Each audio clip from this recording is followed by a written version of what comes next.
मिलेगा कि एक तरफ इतनी बड़ी महामारी, उससे इतने बड़ी प्रदेश में उससे निपटने की कार्ययोजना, चिकित्सा और स्वास्थ्य की पूरी व्यवस्था, राहत की पूरी व्यवस्था, लेकिन उसी दौरान प्रदेश के गरीब मजदूर, किसान और जन सामान्य के बच्चे जिन स्कूलों में पढ़ते हैं, बेसिक शिक्षा से जुड़े हुए स्कूल, उनमें गुणवत्तापूर्ण शिक्षा उपलब्ध कराने की दृष्टि से और उत्तर प्रदेश के जो नौजवान हैं, जो शिक्षित नौजवान भी बड़ी संख्या में हैं, उनको 69,000 ऐसे नौजवानों को रोजगार उपलब्ध कराने के लिए भर्ती प्रक्रिया चल रही थी, सुचारू रूप से अंतिम चरण में थी। काउंसलिंग चल रही थी, 3 से 6 जून तक की काउंसलिंग के बाद नियुक्ति पत्र दिए जाने थे, लेकिन माननीय न्यायालय की लखनऊ खंडपीठ के एक आदेश के कारण वो प्रक्रिया तत्काल प्रभाव से स्थगित हुई। हम डबल बेंच में अपील में गए हैं, जैसा सुनवाई पूरी हो चुकी है, फैसला रिजर्व है, जैसा माननीय न्यायालय का आदेश होगा तदनुरूप कार्रवाई करेंगे। लेकिन इस बीच अनावश्यक राजनीति करते हुए प्रदेश के नौजवानों के संवरते हुए भविष्य से खिलवाड़ करते हुए इस पूरी भर्ती प्रक्रिया को बाधित करने की मंशा से भर्ती ना होने पाए, क्योंकि अपने आप में ऐतिहासिक घटना है। ऐसी परिस्थिति में भर्ती करना, ऐसा करने से योगी सरकार की संपूर्ण देश में एक अलग तरह की छवि बनने वाली है, बन रही है। उसको बाधित करने के लिए राजनीतिक मंशा से कई सारी बातें कही गई हैं, कई सारे आरोप लगाए गए हैं, कई प्रश्न आए हैं पब्लिक डोमेन में, मीडिया के माध्यम से भी, अन्य माध्यमों से भी। इसलिए हमने ये उचित समझा कि ऐसे प्रश्नों का उत्तर आप सभी के सामने सामूहिक रूप से आना चाहिए। उन्हीं बिंदुओं को लेकर आपके बीच है एक तुरंत का ज्वलंत मामला इस सहायक शिक्षक भर्ती परीक्षा में प्रयागराज का एक विद्यालय जो उस भर्ती परीक्षा में केंद्र था, उस केंद्र उसके जो प्रबंधक और उससे जुड़े हुए एक गिरोह जो धोखाधड़ी के काम में लिप्त रहता है, उसको लेकर एक मामला आया था। मामला यह है कि राहुल नाम के शिकायतकर्ता ने मई 2020 में यह शिकायत दर्ज कराई कि फरवरी 20 में किसी ने उसको भर्ती करवाने के लिए। अब यहाँ ये बात उल्लेखनीय है कि परीक्षा हो चुकी थी 6 जनवरी 2019 को, परिणाम तैयार हो चुके थे, परिणाम घोषित भी हो चुका होता शायद इसके पहले, लेकिन माननीय न्यायालय द्वारा कट ऑफ के मामले पर स्थगन आदेश देने के कारण केवल परिणाम की घोषणा नहीं हुई थी।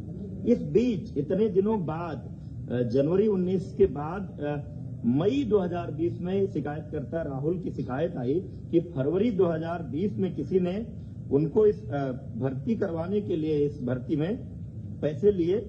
तब तक परीक्षा संपन्न हो चुकी थी, परिणाम तैयार हो चुका था। मामला माननीय उच्च न्यायालय में लंबित होने के कारण केवल परिणाम की घोषणा नहीं हुई थी।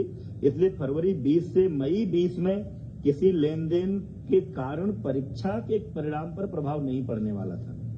परंतु फिर भी शिकायतकर्ता की शिकायत को गंभीरता से लेते हुए तत्काल प्रयागराज पुलिस ने कार्यवाही की और शिकायतकर्ता द्वारा दी गई सूचना के आधार पर डॉक्टर KL पटेल, जो किसी प्राथमिक स्वास्थ्य केंद्र में चिकित्सक हैं, संतोष कुमार बिंद, जिसके लेखपाल होने की जानकारी आ रही है, तथा इनसे जुड़े हुए अन्य 11 लोगों को, कुछ को 6 जून को, कुछ को 8 जून को, कुल मिलाकर के 11 लोगों को गिरफ्तार किया गया। इनसे पूछताछ के आधार पर यह जानकारी मिली कि उक्त गिरोह चंद्रमा यादव, प्रबंधक पंचम लाल आश्रम उच्चतर माध्यमिक विद्यालय प्रयागराज से 60 गांठ कर उक्त विद्यालय में परीक्षा देने वाले परीक्षार्थियों की गैर कानूनी ढंग से मदद करता है और उसके बदले धन वसूली करता है। उक्त जानकारी के आधार पर शासन ने उक्त मामले की गहन जांच और दोषियों के खिलाफ कड़ी कार्रवाई, और चूंकि किसी एक भर्ती केंद्र, परीक्षा केंद्र पर कई जिलों के अभ्यर्थी हो सकते हैं, इसलिए यह पूरा मामला STF को सौंप दिया गया है। पूरी इस जांच के लिए कि क्या इस भर्ती परीक्षा केंद्र पर, इस सेंटर पर किसी तरह की कोई गड़बड़ी हुई है या उस गड़बड़ी का लाभ उठाकर कहीं किसी अभ्यर्थी को उसका लाभ तो नहीं मिला, उसके कारण परिणाम तो नहीं प्रभावित हुआ है, कोई मेरिट में तो नहीं आया। यदि जांच में यह प्रमाणित होता है कि कुछ अभ्यर्थियों ने गलत तरीके से अंक प्राप्त कर भर्ती परीक्षा उत्तीर्ण की है, तो उनको डिबार करेंगे। और अब तक की जांच पड़ताल के आधार पर उक्त परीक्षा केंद्र को भविष्य में होने वाली किसी भी भर्ती परीक्षा के लिए डिवार करके उसके प्रबंधक और अन्य संबंधित जो स्टाफ इसमें शामिल पाया जाएगा उसके खिलाफ कार्रवाई की जाएगी। इसी भर्ती परीक्षा में कतिपय लोगों द्वारा किसी सामान्य वर्ग की अभ्यर्थी जिसका सरनेम तिवारी है उनके ओबीसी कैटेगरी में चयन का भी आरोप लगाया गया है। इस संबंध में आप सब जानते हैं ये पूरी प्रक्रिया आवेदन की ऑनलाइन है। अभ्यर्थी ऑनलाइन जाकर के जो प्रविष्टियां भरता है उन्हीं प्रविष्टियों के आधार पर हम सारी लिस्ट तैयार करते हैं, कौन किस कैटेगरी में है, किसके क्या अंक हैं, और फाइनली जो भर्ती परीक्षा में अंक आए हैं उसको जोड़कर और उनके जिलों की वरीयता लेकर हमने मेरिट लिस्ट तैयार की है। अभी किसी का डॉक्यूमेंट वेरिफिकेशन नहीं किया गया था। काउंसलिंग होती ही इसीलिए है। जो 3 जून से 6 जून तक काउंसलिंग होनी थी, काउंसलिंग एग्जैक्टली डॉक्यूमेंट वेरिफिकेशन ही है। उसमें प्रमाण पत्रों की जांच होनी थी और उसी में कोई व्यक्ति अगर लिखता है कि वो फला कैटेगरी में है, ओबीसी में है, एससी में है, एसटी में है या दिव्यांग में है, तो उसके सक्षम अधिकारी द्वारा प्रस्तुत प्रमाण पत्र वहां दिखाए जाने पर ही आरक्षण का लाभ मिलना है, अन्यथा नहीं मिलना है। यद्यपि कि कई ऐसे भी मामले आते हैं कि कुछ लोगों के सरनेम कुछ भी रहते हैं लेकिन वो किसी दूसरे संबंधित जाति से बिलोंग करते हैं, उसका प्रमाण पत्र उनके पास होता है। जैसे कोई गोसाई है अगर, और वो अगर तिवारी लिखता है, पाठक लिखता है, कोई टाइटल लिखता है, लेकिन मूलतः उसकी जाति अगर गोसाई दर्ज है तो चूंकि गोसाई जाति पिछड़ी जाति में आती है तो उसको उसका लाभ मिलेगा। लेकिन ये जो भी मामला है ये अंतिम रूप से अभ्यर्थी को लाभ तभी मिलेगा जब वो काउंसलिंग सेंटर पर उससे संबंधित प्रमाण पत्र प्रस्तुत करेंगे। इसलिए अभी किसी के लाभ मिल जाने का सवाल ही नहीं उठता है। कतिपय लोगों द्वारा आरक्षण की प्रक्रिया को लेकर भी सवाल खड़े किए गए हैं। कई बार ये बातें हो रही हैं। आप सब जानते हैं इस देश की पूरी विधि द्वारा स्थापित एक प्रक्रिया है। 50% सीटें किसी भी भर्ती परीक्षा में अनारक्षित होती हैं। 50% में ओबीसी, एससी, एसटी का अलग अलग आरक्षण है। 50% अनारक्षित सीटों पर मेरिट के आधार पर, चाहे वो जिस संवर्ग के लोग हों, चाहे वो ओबीसी हों, एससी हों, एसटी हों, जिनकी भी मेरिट ऊपर होती है वो सभी लोग इस अनारक्षित वर्ग में चयनित होते हैं। इस भर्ती में भी यही हुआ है। किसी को यह भ्रम नहीं होना चाहिए कि अनारक्षित वर्ग में केवल सामान्य जातियों के लोग भर्ती हुए हैं। अनारक्षित वर्ग में सामान्य जातियां भी हैं, ओबीसी भी हैं, एससी भी हैं, एसटी भी हैं। जिनके अंक आए हैं वो हैं इसमें। लेकिन माननीय उच्च न्यायालय का एक निर्णय था पोस्टिंग को लेकर के, जनपदों के आवंटन को लेकर के, कि भले ही कोई अपने अंकों के आधार पर ओबीसी या एससी अनारक्षित वर्ग की मेरिट में आ रहा है तो भी जब जनपद का आवंटन होगा तो उसको उसकी कैटेगरी में मानते हुए भी वो आवंटन किया जाएगा। क्योंकि सामान्यतः एक शिकायत होती थी कि कोई आदमी अपने नंबरों के आधार पर अनारक्षित में आ गया, यहाँ नीचे है, तो इस हिसाब से जनपद आवंटन होगा तो वो अपनी वरीयता का जनपद नहीं पाएगा। लेकिन अगर इसको इसकी कैटेगरी में ट्रीट किया जाए तो वहां वो अपनी कैटेगरी के आरक्षित लोगों से ऊपर जाएगा। निश्चित रूप से उसकी मेरिट ऊपर है तो उसकी च्वाइस को प्रायोरिटी देनी चाहिए। और ये कोई हमने नहीं तय किया है, ये माननीय उच्च न्यायालय का निर्णय है। उस निर्णय के आधार पर उत्तर प्रदेश लोक सेवा आयोग भी पदों के आवंटन में यही प्रक्रिया अपनाता है। हमने भी इसी प्रक्रिया को अपनाया है। भर्ती प्रक्रिया अंतिम चरण में थी, काउंसलिंग चल रही थी, ये मैंने बता दिया आपको। माननीय न्यायालय के स्थगन आदेश के कारण हमने काउंसलिंग रोकी है। हम डबल बेंच में अपील में गए थे, उसकी सुनवाई कल पूरी हो गई है। फैसला सुरक्षित है। जैसा निर्णय आएगा माननीय न्यायालय के निर्णय के अनुरूप हम उसमें आगे की कार्रवाई करेंगे।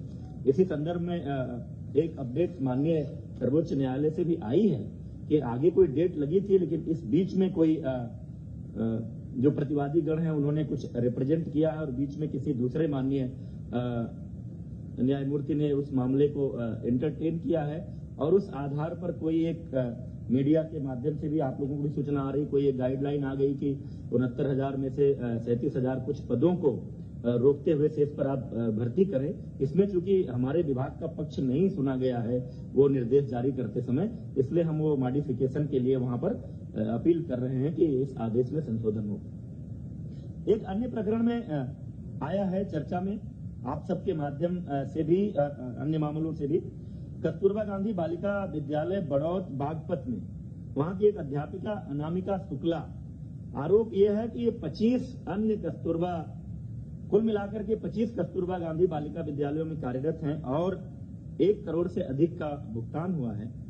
इस संदर्भ में आपको मैं बताना चाह रहा हूं कि हमने प्रेरणा डिजिटल फ्रेमवर्क बेसिक शिक्षा विभाग में पिछले कई महीनों से लागू किया है, जिसके माध्यम से मानव संपदा पोर्टल हमारा है। उस पोर्टल के माध्यम से हम अपने विभाग में कार्यरत सभी शिक्षकों का पूरा डेटाबेस तैयार कर रहे हैं। हर आदमी का पूरा डिटेल उसमें है। शुरू में ये जो हमारे प्राइमरी और अपर प्राइमरी थे, प्राथमिक और उच्च प्राथमिक, उसमें ये लागू था, लेकिन बाद में 11 फरवरी के एक आदेश के अंतर्गत हम लोगों ने इस फ्रेमवर्क को प्रेरणा तकनीकी फ्रेमवर्क के नाम से जाना जाता है, कस्तूरबा गांधी बालिका विद्यालयों में भी लागू किया है।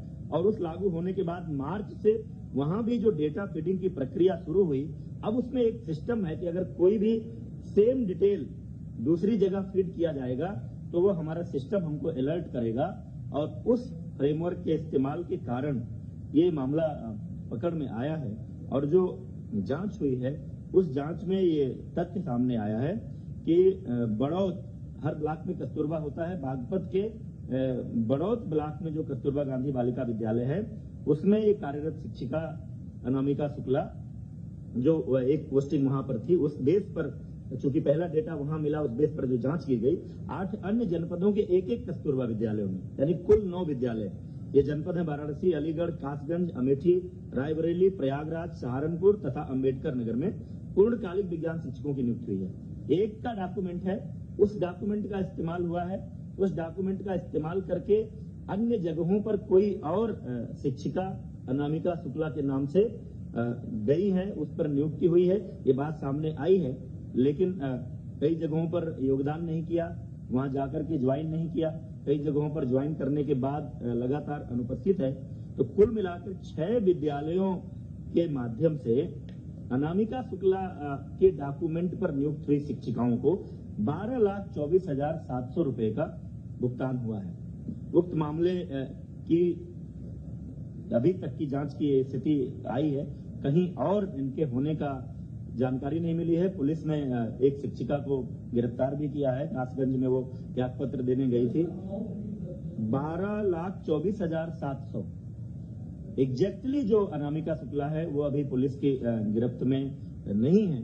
लेकिन साथ ही हम लोगों ने पूरे प्रदेश के 746 कस्तूरबा गांधी बालिका विद्यालयों में लगभग 5,000 शिक्षक और शिक्षिकाओं के डॉक्यूमेंट के वेरिफिकेशन, उनके अभिलेखों की जांच, उनका आधार कार्ड और उनके पहचान पत्र, इन सब की जांच का आदेश दे दिया है, ताकि कहीं और कोई ऐसा मामला हो तो वो भी पकड़ में आ जाए और भविष्य में इस तरह का ना हो। क्योंकि ये नियुक्तियां जिला स्तर पर होती हैं, डाइट प्रिंसिपल की अध्यक्षता में एक कमेटी होती है, उसमें बीएससी होते हैं, एक मनोवैज्ञानिक विशेषज्ञ होते हैं, एक डीएम के नामिनी होते हैं। संविदा पर ये नियुक्ति होती है 1 वर्ष के लिए हर जिले में, जिला स्तर से। कोई केंद्रीय नियुक्ति की इसमें व्यवस्था नहीं है, लेकिन आगे से ये फुल प्रूफ व्यवस्था ये इसको करने जा रहे हैं ताकि इस तरह की कोई बात ना होने पाए। अंत में एक बात मैं जरूर कहना चाहता हूं, उत्तर प्रदेश की योगी सरकार भ्रष्टाचार के प्रति 0 टॉलरेंस की नीति पर काम कर रही है। हमारे सामने, हमारी सरकार में कभी भी, जब भी योगी सरकार के सामने किसी भी क्षेत्र में, किसी भी मुद्दे पर कोई भ्रष्टाचार की शिकायत आई तो सरकार ने ऐसे किसी विषय को दबाने छिपाने की कोशिश नहीं की। तुरंत ही सक्षम अधिकारियों को ऐसे मामलों की जांच सौंपी जाती है और उस जांच के परिणाम के आधार पर दोषी व्यक्तियों के खिलाफ कार्रवाई की जाती है। पिछले सरकारों के समय में जो हमारे उच्च प्राथमिक जो विद्यालयों में नियुक्तियां हुई थी, योगी सरकार के आते ही माननीय मुख्यमंत्री जी के संज्ञान में ये विषय आया कि कुछ संख्या में फर्जी शिक्षकों की नियुक्तियां हुई हैं।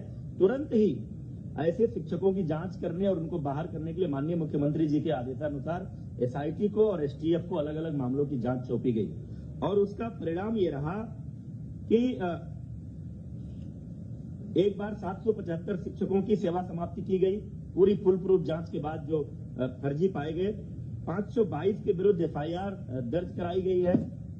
23 अध्यापकों के विरुद्ध नियमानुसार कार्यवाही गतिमान है, क्योंकि एक स्थापित प्रक्रिया है। नोटिस देते हैं, उनको अपना पक्ष रखने का मौका देते हैं ताकि वो न्यायालय में भी जाएं अगर तो हमारी कार्यवाही पुष्ट हो।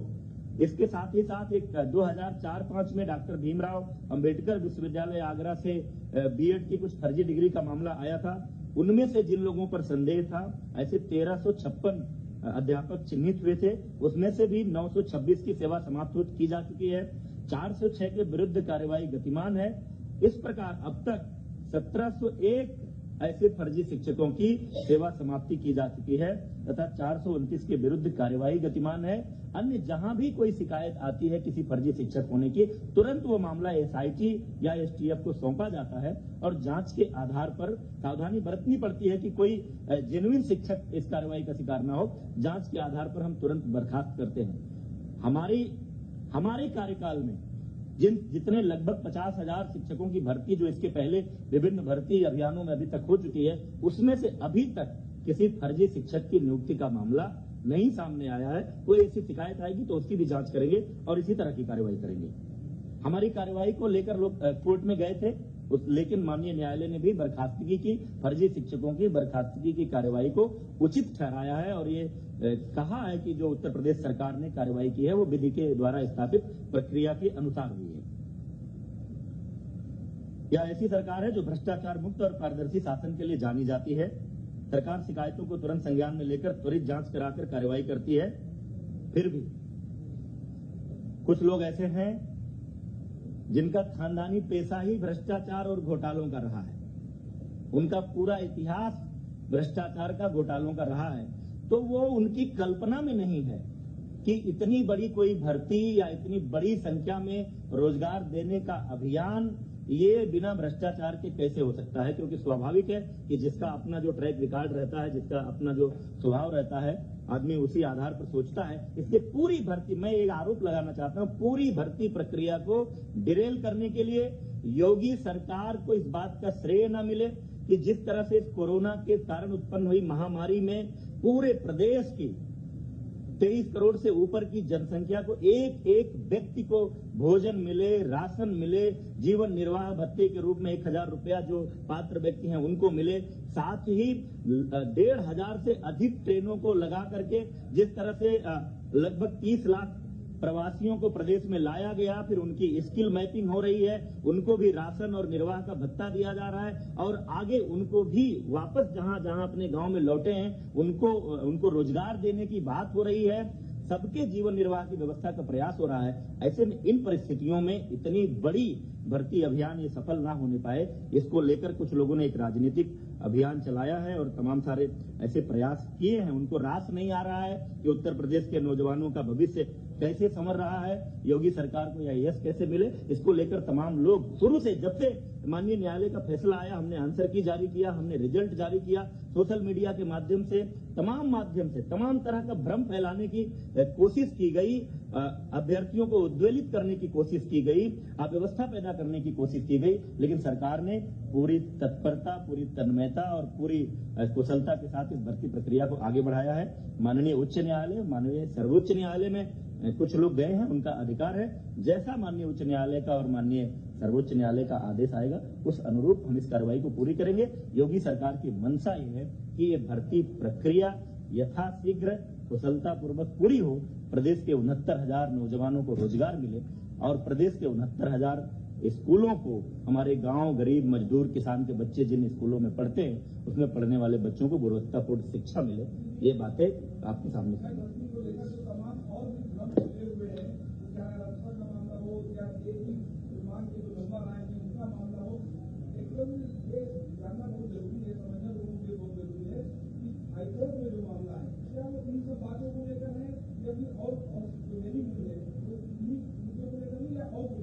नहीं, माननीय उच्च न्यायालय लखनऊ के सामने जो मामला गया था, लखनऊ खंडपीठ के सामने, जिस पर काउंसलिंग स्टे हुआ, वो मामला कुछ प्रश्नों को लेकर गया था कि कुछ अभ्यर्थियों को ये था कि जिन प्रश्नों के उत्तर हमारा जो परीक्षा नियामक प्राधिकरण है उसकी जो विशेषज्ञ समिति ने जो उत्तर तय किए हैं, जिस आधार पर हमारा रिजल्ट बना है, उनको उस पर आपत्ति थी कि इसका उत्तर ये नहीं कुछ और है।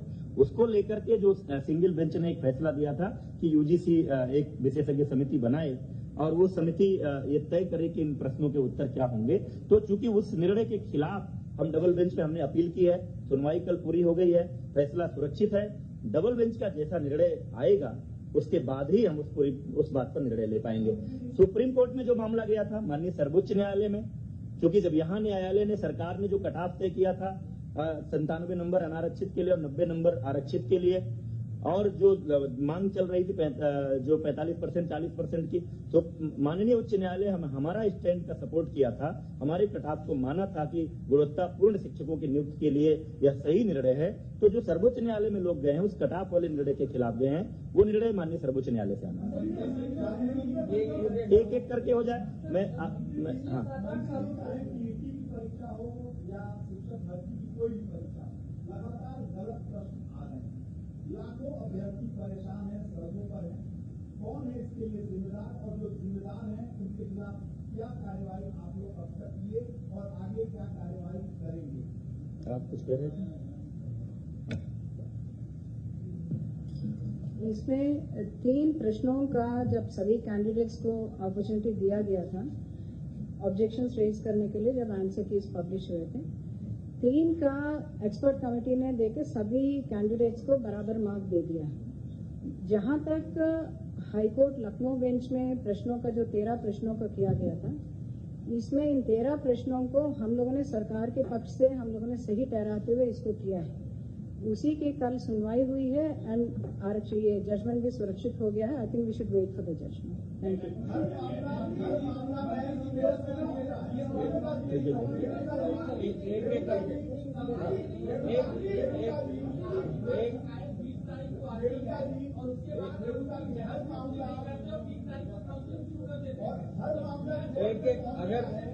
एक एक करके अगर बात नहीं करेंगे तो फिर आ नहीं पाएगा। प्रेमचंद, या ऐसा कर सकते हैं कि प्रश्न आ जाए सबके, फिर एक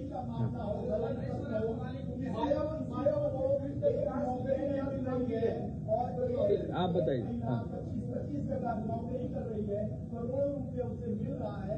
ये सिस्टम की खामी है, अधिकारियों की खामी है, सरकार की खामी है, पूर्व सरकार की खामी है, राजनीतिक दलों की खामी है। आखिर कौन है जिम्मेदार? देखिए, अब कस्तूरबा वाले मुद्दे पर आप कह रहे हैं, इसे बता दीजिए। हाँ, जो पहला सवाल उन्होंने उठाया है, जो सवालों 2017 की थी, 2018 की थी, 2019 की थी, 68,500 भर्ती, 69,000 भर्ती। हर भर्ती परीक्षा में गलत सवाल पूछे गए। 2 बार हाईकोर्ट से अभ्यर्थियों को राहत मिली और दोबारा रिजल्ट आया, 30,000 और कैंडिडेट पास। तो सबसे बड़ा सवाल सुरक्षा नियामक प्राधिकारी के प्रश्न निर्धारण प्रक्रिया में हर बार गलत सवाल पूछे जाते हैं, मामला कोर्ट में जाता है, भर्ती। दूसरा जो सबसे बड़ा सवाल है शिक्षक भर्ती वाले कस्तूरबा वाला प्रश्न है। फरवरी में शासन के संज्ञान में मामला आ चुका था, FIR कराने में जून हो गए, क्या होती है? तीसरी बात 69,000 भर्ती में राहुल की FIR की जांच की बात की जा रही है। अगर उसकी शिकायत तात्विक नहीं होती तो इस भर्ती गिरोह का फंडा फोड़ कैसे होगा? आखिर कैसे होता है कि पर्टिकुलर सेंटर में अभ्यर्थी को पता चलता है कि उसको वही सेंटर अलॉट होगा और उसके बाद 142 नंबर पाके टॉपर होगा, उसको कैसे जानना है? एक कर लेने दीजिए, सब सवाल कर लेने दीजिए। अच्छा, हाँ, तमाम सवाल ऐसे पूछे गए कि किसी परीक्षा में तो बात आ गई ना, सवालों की बात आ गई, सवालों की बात आ गई। और कोई किसी का विषय एक करके जवाब दे। बहुत टाइम लगेगा उसमें, बहुत टाइम काम हुआ और पद को बदलना पड़ा।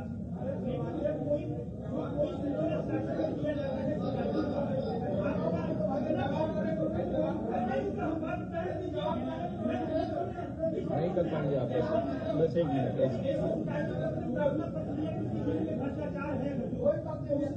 लंबी प्रक्रिया हो जाती है, लेकिन वो टेबल पे जाते जाते बाबू जो होता है वहाँ का कोई वो दबा देता है। और आपका प्रश्न ये विषय बाबू के टेबल का नहीं है। अभी तो जो बात कर रहे हैं लोग, देखिए सर, आप जवाब दें। एक मिनट विजय आप जवाब दे दें। ये कस्तूरबा वाला जो विषय है, वो हम कब से वो छानबीन कर रहे हैं, किस तरह से वो एक विषय कस्तूरबा वाला रख दीजिए।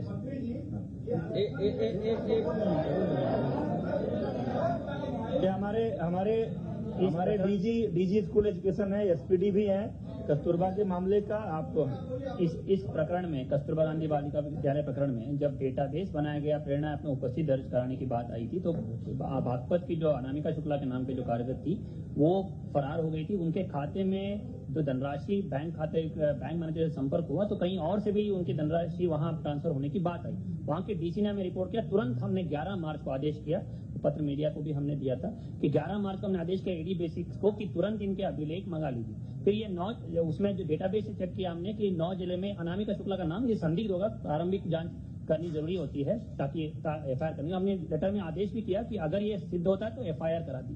फिर लॉकडाउन हो गया, ये लोग लगातार फोन स्विच ऑफ करते रहे, स्कूल बंद हो गए, हम अभिलेख तलब नहीं कर पाए। फिर जब अभी हमने आदेश किया कि कस्तूरबा गांधी बालिका विद्यालयों में तैयारी के लिए टीचर आएंगे और फिर एडी बेसिस को 26 मई को दोबारा आदेश किया हमने कि आप तुरंत इसको दिखवा लीजिएगा, डेटाबेस में इनका नाम कॉमन आ रहा है और ऐसी सूचना मिली है कि बागपत में ये फरार थी, अनामिका शुक्ला, ये डिटेल्स हैं, इसको चेक करा लीजिए। एडी बेसिक्स ने जांच कराई, बीएसएस को नोटिस दिया, अभिलेख तलब किए, फिर उसके बाद ये पता चला कि इस तरह एक ही नाम से अलग जगह है और उसके बाद तुरंत हमने आदेश किया कि हर जनपद में अभिलेखों को तलब किया जाए, आधार नंबर चेक किया जाए, पहचान पत्र चेक किया जाए और उसमें 100% सभी अभिलेखों सत्यापन हो। यही इस प्रकरण में यही बात होती है। और जहां तक एक मिनट कंप्लीट कर दूं, बोलने दीजिए ना। इसके साथ ही हम जो सभी 5 लाख से अधिक शिक्षक जो हैं उन सबकी मानव संपदा पोर्टल पर सारे अधिष्ठान संबंधी, चाहे वो उनकी सर्विस बुक्स हो, अवकाश स्वीकृति और आवेदन हो, प्रशिक्षण हो, एनुअल कॉन्फिडेंशियल रिपोर्ट जो उनकी होती है, वार्षिक प्रविष्टि, स्थानांतरण प्रस्तापन, हर एक चीज ऑनलाइन प्रक्रिया करने की प्रक्रिया संपूर्ण की गई थी। माननीय मुख्यमंत्री ने 4 सितंबर पिछले साल उसको लॉन्च किया था और 100% इसको लाइव किया गया है और इसका सत्यापन टीचर को हमने ऐप दिया कि स्वयं सत्यापित कराइए और उसमें प्रमाणित कराइए। और हमने डेडलाइन भी दिया था कि 15 जून अंतिम तिथि है कि इस पीरियड में आप अगर उसमें रिकॉर्ड्स में ये नहीं करते हैं तो ये माना जाएगा कि आप स्वयं जिम्मेदार है उसके लिए। और उसके बाद इसका 100% हम लोग सत्यापन करने की प्रक्रिया लागू किए थे और इसी तरह हम कोशिश कर रहे हैं कि इस तरह जो भी फर्जी टीचर उसमें है डेटाबेस से उसको हम लोग पकड़ लें और उत्तरदायित्व निर्धारित करें। बोलने तो जिम्मेदारी है, कोई एक नौकरी नहीं पा रहा है, लाखों लोग टहल रहे हैं और ऐसे में एक महिला 25 जगह नौकरी कर रही है। ये किसका फेल्योर है? सिस्टम का फेल्योर है, अधिकारियों का फेल्योर है। इसको एक मिनट विजय इसमें वीरेश जी जो डीजी बेसिक कह रहे हैं, ये जो नया पोर्टल बनाया है तभी से ये चीजें पकड़ में आने लगी हैं। अगर लॉकडाउन नहीं होता तो 15 जून तक आ गया होता। आपको खुद माननीय मुख्यमंत्री जी ने आपको बताया कि अब तक जो है 1701 फर्जी शिक्षक पकड़े गए। ये आज से नहीं, कई समय से हैं और सरकार कटिबद्ध है, शिक्षा विभाग कटिबद्ध है, हर हालत में इसको कर देंगे। लॉकडाउन नहीं होता तो 15 जून तक ये लाइव हो गया होता। चूंकि ये सब प्रक्रिया शुरू हो गई है तो ये कार्रवाई की जा रही है। इस मामले में एक चूक ये थी कि मार्च में जब कार्रवाई होनी थी तब हो गई होती। आपका पॉइंट वैलिड है, लेकिन लॉकडाउन आ गया था और ये जिले स्तर पर कॉन्ट्रैक्ट मार्च टीचर है, इनको कोई नौकरी नहीं दी जाती है, केवल मात्र जिले स्तर पर कॉन्ट्रैक्ट दिया जाता है। जिले स्तर पर अब सूचना जब इकट्ठा होना शुरू हुई है तो ये जानकारी मिली है, 6 जगहों पर मिला है, कार्रवाई की जाएगी। जो भी होगा दोषी बचेगा नहीं। एसटीएफ को दे दिया गया है, हर व्यक्ति इसमें जो भी गड़बड़ होगा पकड़ा जाएगा। सर आप राहुल जी सर नहीं, कौन सी जांच चल रही है? नहीं, ऐसे नहीं होता है। ऐसे नहीं होता है कि इतनी बड़ी, आप मेरी बात सुनिए, मैं आपकी बात का जवाब दे रहा हूं, आप उत्तेजित क्यों हो रहे हैं? देखिए, ऐसा दुनिया में किसी भर्ती परीक्षा में नहीं होता है कि कोई भर्ती की प्रक्रिया चल रही हो, काउंसलिंग का डेट हो और एक कोई शिकायत पड़ जाए कि साहब हमसे किसी ने पैसा ले लिया था, हमारी भर्ती नहीं हुई, तुरंत हम पूरी भर्ती प्रक्रिया रोक दें। ऐसा कहीं नहीं होता। कोई एक भी उदाहरण हो तो मुझे दे दीजिए। ये पहले से 8 मई को हमने नोटिफिकेशन जारी कर दिया था। जितनी तत्परता से माननीय न्यायालय का फैसला आया, लॉकडाउन चल रहा था, उसके बावजूद हमने आंतर की जारी किया, रिजल्ट जारी किया, मेरिट लिस्ट जारी की और 8 मई को पूरा शेड्यूल नोटिफाई कर दिया था कि फला तारीख को आवेदन करेंगे लोग, फला तारीख को काउंसलिंग होगी, उसके बाद नियुक्ति पत्र देंगे। ये सब चीजें चल रही थी। माननीय न्यायालय ने अगर स्थगन आदेश नहीं दिया होता तो तो हम अपनी नियुक्ति प्रक्रिया पूरी करते। इस बीच एक शिकायत आई, मैं जो बात बार बार आपसे कह रहा हूँ, इस बीच एक शिकायत आई, नहीं आप सुनिए ना भाई, केवल जवाब नहीं, मेरी बात समझिए। इस बीच एक शिकायत आई, हम लोगों ने तुरंत ही उस शिकायत को संज्ञान में लेते हुए हमारी पुलिस ने वहां तत्परता से काम किया। जिसका जिसका उस व्यक्ति ने नाम लिया उनमें से लोगों को गिरफ्तार किया गया है, पूछताछ हुई है, प्रारंभिक जांच हुई है और उस आधार पर लगा कि ये मामला एसटीएफ को सौंपने लायक है ताकि दूध का दूध पानी हो। जो भी लोग इस तरह का करते हैं, ये पहले से भी ये नाम आ रहे हैं कि ये तमाम रेलवे भर्तियों से लेकर अन्य भर्तियों में करते रहे हैं, तो इसलिए स्पष्टता से पूरी जांच हो और जो लोग भी ये करते हैं वो भी पकड़े जाएं। और अगर इस भर्ती में भी उस गिरोह ने किसी तरह का लाभ किसी को पहुंचाया है तो ऐसे अभ्यर्थी भी चिन्हित हों और उनको हम दीवार कर सके, वो प्रक्रिया चल रही है।